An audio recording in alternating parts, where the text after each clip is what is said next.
I was in the ninth grade, and it seemed like a normal day at school.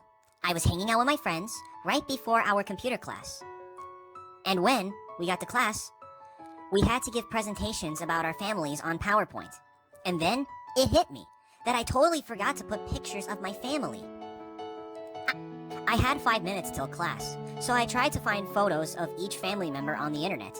And well, I did. But then I had to search for my dad. Just so you know, my parents got divorced, but me and my dad still kept in touch. He's truly a loving person, and I love him so much. So when I googled my dad and I saw the results, my mouth dropped wide open. I found a bunch of pictures of him in handcuffs and articles with his name followed by the pictures of him being escorted by the police. I was shocked. At first, I thought maybe it was somebody else who looked like him. But when I looked closer, I knew it was him. I had no idea he went to prison. At that moment, my teacher called me for my presentation, and I forgot to close the pictures. The teacher hooked up my computer to the smart board, and when I turned around, there were pictures of my dad plastered on the board for everyone to see. My friend Julia shouted, "Hey, Jessica, isn't that your dad?" I guess she was in shock too, and she blurted out without thinking. My teacher looked really confused and quickly turned it off. I just ran out of the classroom crying and never finished my presentation. When I got home, I asked my mom about my dad. She said he was doing fine, but when I told her about what happened at school, the truth came out. She told me that my dad had been imprisoned a couple months ago and was sentenced to 15 years. He told 2 other men to invade a neighbor's house because he knew they had money stashed there. My dad ran the operation. Later, I read an article where one cop said, "There's one less threat to society." It really hurt because I don't see my dad as a bad person. I just remember the loving guy he was. And, well, at first, this situation was really hard to accept. I just felt like I could have done something to prevent this from happening. Maybe even talked him out of it. I felt like it was all my fault. It was hard. Only weeks later, we got a phone call from my dad. He talked about how much he missed me, and that he wanted to keep a strong relationship despite the circumstances. We never talked about what he did. I've never been mad at him, because I loved him so much. Today, our relationship is even stronger than it ever was. And I learned over time that I shouldn't blame myself for what happened. My dad is a grown man now, and he made his decision. And now he has to pay for the consequences. I just try to support him as much as I can because he is still my loving dad. And that will never change. I just can't wait for him to get out of prison so I could give him a big hug. Hey guys, my name is Barbara. For a long time, I had a great relationship with my dad. Until I revealed a shocking truth that changed our lives forever. It's always been me and my dad. My mom died when I was a little kid, and my dad never talks about her. For most of my life, it wasn't a big deal. My dad was just like any other dad. And even though I was sad, I didn't have a mother, I still feel like everyone else. But when I hit high school, things started to change. Oddly enough, it started with a tank top. I ran out the door to school one morning and my dad grabbed my arm. He snapped, "Where are you going dressed like that?" I was super confused. For a few months, that top had been my favorite. And on top of that, it was 90 degrees outside. It's not like anything was showing. I told my dad that there wasn't anything inappropriate about my shirt, and he started berating me. He asked how could I live so shamefully, disrespecting my body like that, and disappointing my dad, dressing like a girl who got around. I felt dirty. I went upstairs to put on a sweatshirt, and for the first time ever, I felt gross looking at my body. Should I be ashamed of it? Do I look like a girl who got around? Why had my dad said such awful things? When I got home from school the next day, I was completely shocked. My entire closet had been taken down. My tank tops, my skirts, my low-cut shirts, and dresses all had disappeared. My dad had thrown out half of the closet. When I confronted him about it, he told me I shouldn't miss those clothes. So, I started wearing only the t-shirts he left in there. I couldn't help but feel sleazy, like it was somehow wrong that I wanted to dress just like my peers. But that was just the beginning of my dad acting weird. Whenever I tried talking about my friends, my dad would shoot me down. He would ask for insane amount of details, like who are they? Do they act up? Why are you hanging around with them? Who are their parents? It was almost like an interrogation every time I opened my mouth. I stopped talking about my friends, about school, about anything. It started to seem like he was jealous of everyone in my life.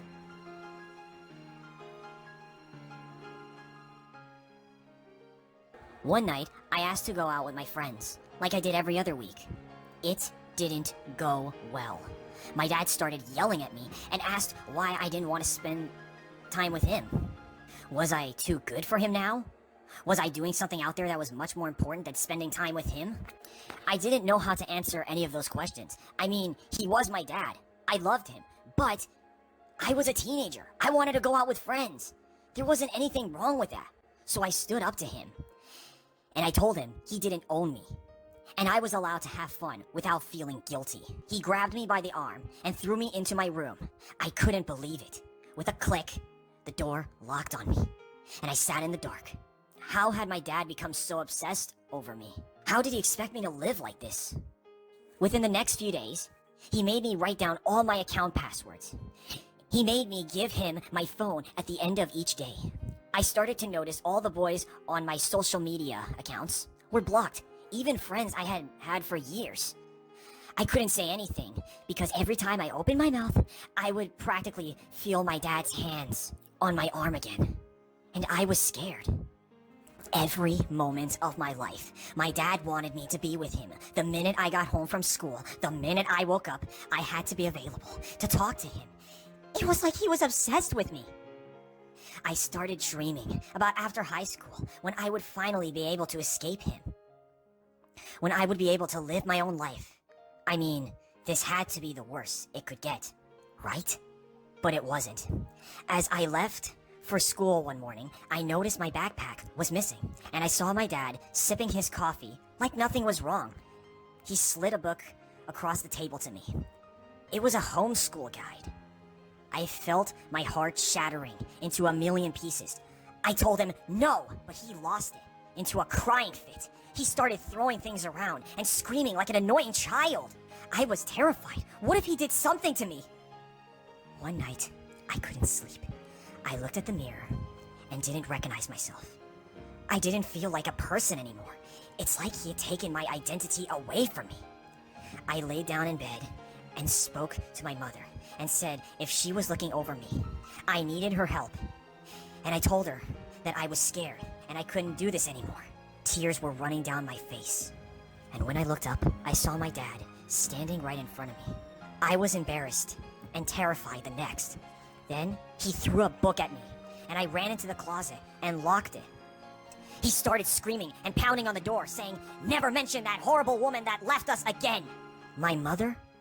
A horrible person? She died of cancer, hadn't she? Was she blaming her because she died? Or was there something that I didn't know about? Later that night, I snuck into the attic where we keep all of our files. I was looking for her death certificate, hoping it could give me some kind of information. But what I saw changed everything. My birth certificate. On it, my name wasn't the same at all. My dad's last name was totally different, and my mom had a last name I didn't recognize. Had my parents changed my name? Then I heard footsteps. I panicked and left out of the window and onto the roof. I knew I was never going back. As I ran across the street, I saw my dad watching me through the window. I went to the library and searched for my mom's name online. My heart dropped. She was a successful lawyer living in Montreal, and she looked exactly like me. I dialed her office number. My body was in a cold sweat, and my heart was racing. But when I heard her voice, all the anxiety went away. I told her who I was, and she started to cry, and she told me the truth. My dad had been abusive, and she had planned to leave him after suing him for custody of me. And he disappeared with me. He changed our names so we can hide. My mom had been looking for me for years, but with no trace. She bought a plane ticket that very same day, and ever since then, I have been living with her. We talked about my dad's abuse, and she said that with a lot of abuse starts with control and isolation. And I know that my dad had been heading down this road for a long time. And for the first time in years, I am really happy. Hey, I'm Fabian. I'm 16 and I have a disease called CIP, which stands for Congenital Insensitivity to Pain. This means that I don't feel pain like you do. In fact, I have never been in pain, and I have no idea what pain feels like. This is an extremely rare hereditary disease. My great-grandfather had it, and it skipped a few generations before it was passed over to me. And I bet you all are thinking like, feeling no pain sounds great, but I can assure you that it isn't as good as it sounds. We are meant to feel pain for a reason. It's there to warn us when something is wrong. I've never been able to run a bath by myself. My mom usually has to run it for me and check the temperature. And it also means that when I'm in the bath, I can't refill it with hot water in case I burn myself. I can feel hot and cold, but I have no idea what a burn feels like, or being so cold. I also have to leave my food out to cool down for 5 minutes before eating it, so I don't burn my mouth. I don't even bother with hot drinks. I just stick to drinking juice and water. I sometimes watch my friends with curiosity when they accidentally hurt themselves, and I find their in-pain expressions so odd. And I mean, if that was me, I wouldn't even flinch. Which is bad because I can cause myself more of an injury. My great-grandfather, the one who had CIP, died from a heart attack at the age of 45.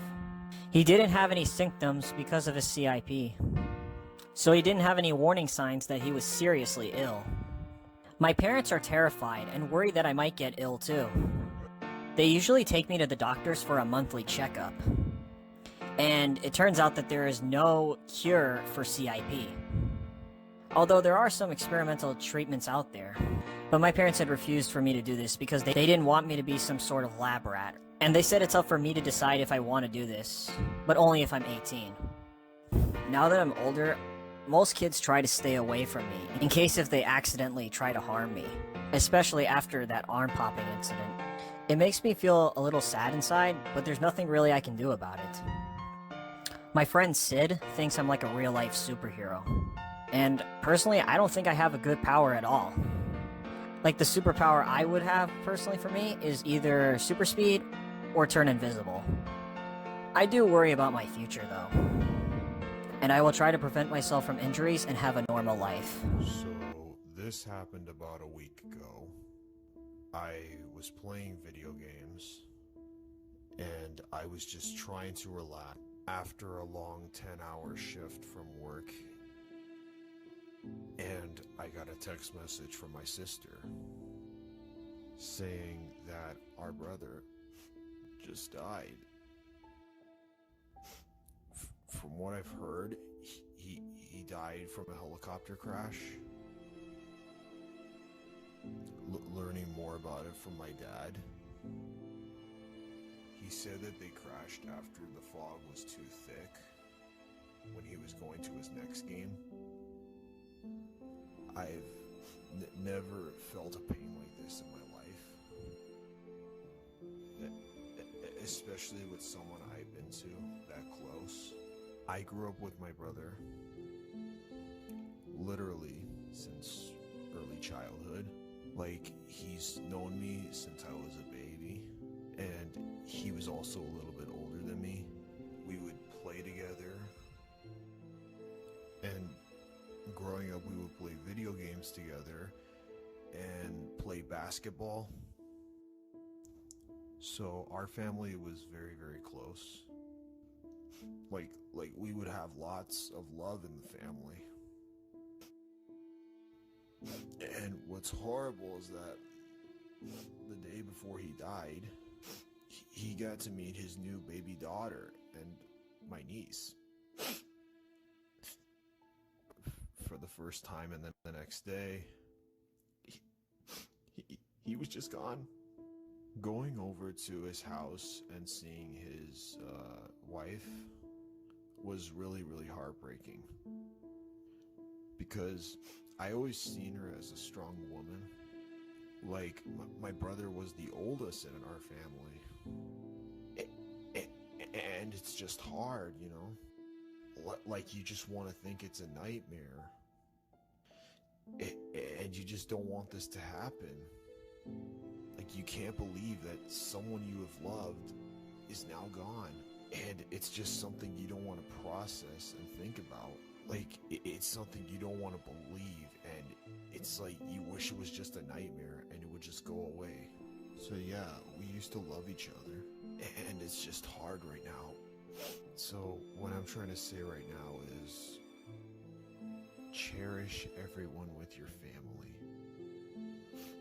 You'll never know when they'll be gone in the split second. You know that feeling when you are in a group of people and somebody is telling a story and you drift away from the conversation and one of them tells a joke and everybody is laughing but you? You know that feeling? Yeah, I know. I feel that way all the time. My name is Bree, and my situation feels like one of those unusual ones. I certainly haven't heard of anyone else having it, so here's the situation. I don't feel. I'm not talking about, I'm so confident in myself that no one can say anything to hurt me. No, I'm saying that there's nothing to hurt. I'm just blunted emotionally. I've never known how to be anyone else. My mother loves to brag about how I was such a good baby. I didn't fuss, I didn't cry, I wasn't a picky eater. Nothing. I only realize now that it was because even as a baby, I didn't feel. I didn't have a favorite toy, I didn't have an imaginary friend. You might think that it's sad, but I don't feel sad. It's not like I'm a robot or something. I do enjoy certain things. I guess you would say I enjoy them. I don't know what joy really is. I know this sounds like something a stoner might say, sitting around a campfire, but I'm just as confused about it as you are.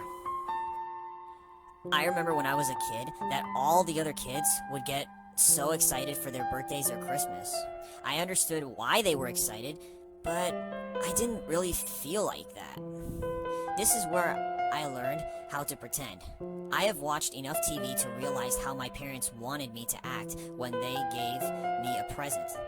I knew I was supposed to want all my school friends over for a sleepover. I never enjoyed it.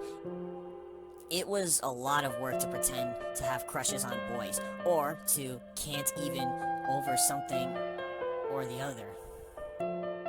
The only real bonus to me is that I'm really good at school. Studying and schoolwork makes sense to me. It's the stuff that needs to be done. It's another reason my parents overlook me being a little different, because I do well in school. And I always have all my chores done. Another thing that needs to be done, I never even have to be asked. Now comes the real test. I have a boyfriend now. Not that I really like this guy or anything. He's nice enough, but I don't know what love is. They're just words. He says them to me all the time, like it's going to make me melt into a sappy puddle. I really don't know what to do about it at all. Everyone is always asking me to tell them what's wrong, because I don't smile. It's not that I don't. It's that I forget that I should every once in a while. I've only shared my true self with one other person before. And they got really scared because they said that I'm crazy or something. I don't have emotions either, or so they said. And it was that desire that made them scared. So who's really the weird one? The closest thing to happiness I feel is content. I'm content in my life. The way I am and the way I feel, or I don't feel. I eat when I'm hungry, I sleep when I'm tired. I get my schoolwork and my housework done. I'm polite, and I never talk too much. I'm content. So why do people treat me like I'm a science experiment that's broken free? Do you think there's something wrong with me? Should I tell my parents about this? Or should I just keep on surviving and being content? It's not shame or anything. That's just making me share this with you all. It's because I saw some of these online before, and it seemed like something to do. Thanks for watching. Don't forget to hit that like button and subscribe to this channel for more stories like this. Hey, my name is Rebecca. I'm gonna tell you a story that is very personal for me, and it's honestly a story that I never told anyone before. And this is a story how my grandfather had ruined my childhood and took away my innocence. I had a pretty normal childhood until some things had changed. I had a loving mom and dad, a sister, a nice house, and a dog. And everything was all picture perfect. That all changed when I met my grandfather for the first time. He was my dad's father, and my dad hadn't talked to him for years, so he never met me nor my sister. When my dad announced that we had a new grandpa that we were going to meet, I don't know why, but I was just excited to have someone new to play with. The first time our grandpa came over to our house, he gave me a doll as a present. He was a tall man with a big bushy beard and a big belly. "Come and give your old pappy a hug," he said. I was a shy kid at the time, and I didn't really like hugging strangers. But my mom pushed me and said, "Go give your grandpa a hug." So I walked forward and hugged him. He was a little sweaty and kind of smelled a bit. And he hugged me really tightly. After that, our grandpa became a part of our lives. My dad personally didn't seem to trust him at all, for some reason. But my mom suggested to him that maybe he has changed his ways, and that we should accept him as part of our lives. He seemed to be mostly interested in me for some reason, and always telling me how cute and pretty I was. You know when someone just gives you that weird feeling? That was how I felt about him. I couldn't really put my finger on it as to why, but to me he made me feel very uncomfortable. One day, our grandpa was meant to babysit me and my sister, while my parents were on a date night.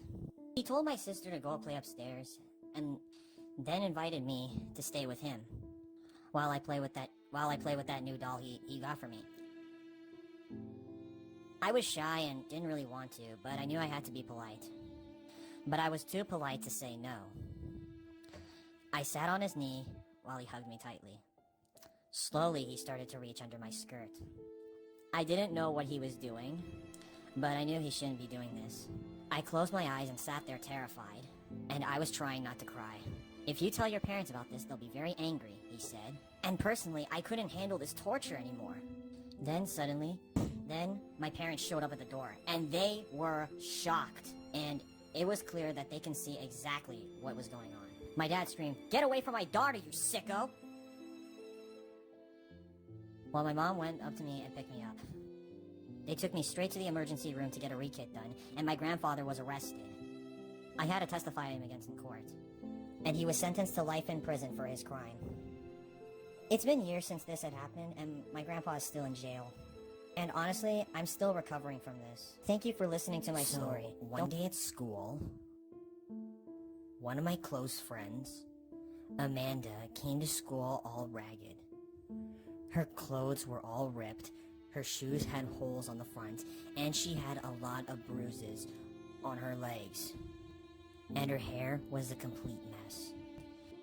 Amanda acted as if like nothing was wrong, and I can definitely tell because my mom was also a victim of abuse. And I can tell when someone was being abused. So I asked Amanda if I can come over to her house after school, and she said yes. So afterwards, I caught up with her after school, and we were just talking about things like the latest trends, and talking about life and other stuff in general.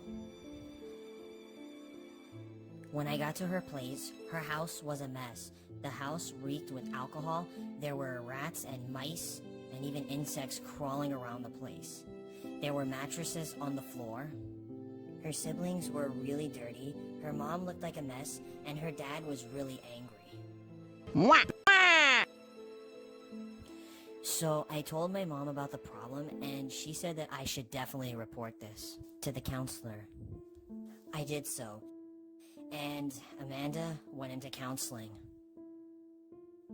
And when she did, she came out looking very sad. The next day when she came to school, she actually came in a little better. And I asked her what was up, and she didn't really say anything, and then she just walked off and mumbled something. I didn't really hear what she said. So she finally told me what was going on, and told me that she was now being placed into a care home.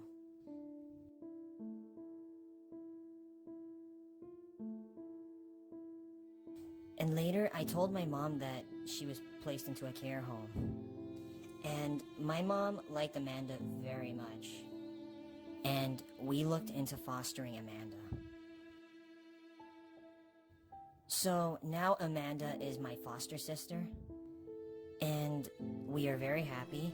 And I'm really glad that we made this decision. Because her father was very abusive, and her and her siblings were going through some very tough times. Her siblings are now in foster care as well. However, we weren't really able to adopt them because we didn't really have much room in our place. If you're noticing something strange about someone at your school or anyone in general, you should definitely talk to someone and report it to someone who can help. Thank you all for listening to my story.